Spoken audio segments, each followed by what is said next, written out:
After only 2 days, they had to stop them because it was overflowing with these bright colours.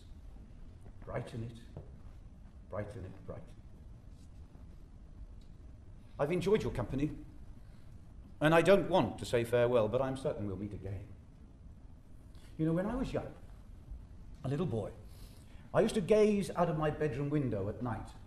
I used to stare at that silvery, silvery reflection of the moon on the water. And I believed that it was the pathway that the souls of good dead people had to walk on their way to heaven. Now, I know if that's right or not. But as your stories have plenty of time to go, I'm not going to tell you. I'm just going to do two things. Ask you a couple of favours. The first favour is this. I don't care if you forget me. I really don't. Charles Dickens isn't important.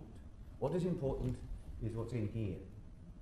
The London that's in here, the England that's in here, the world that is in here. You mustn't forget that.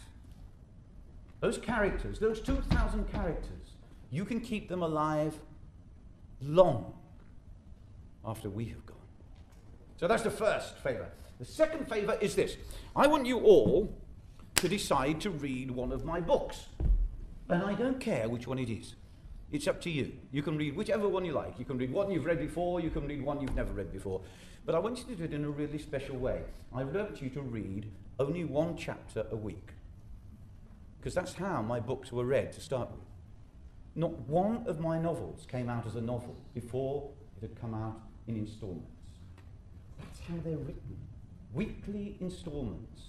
There's little hooks at the end of each chapter to keep you interested.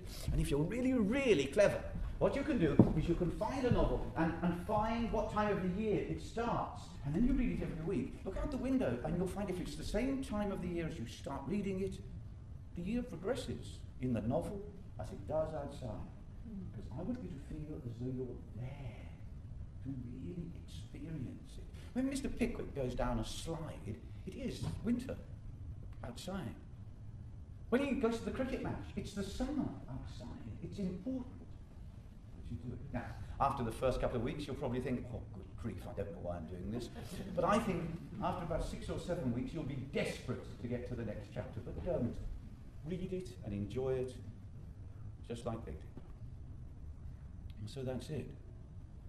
I hope we do meet again. All that's now left for me to do is to hope that your hearts never harden. To pray that your tempers and your passions never ever cool. And to trust that your words and actions never ever give hurt or pain to anyone. And finally, in the words of Tiny Tim, who did not die, God bless us, everyone. Good night.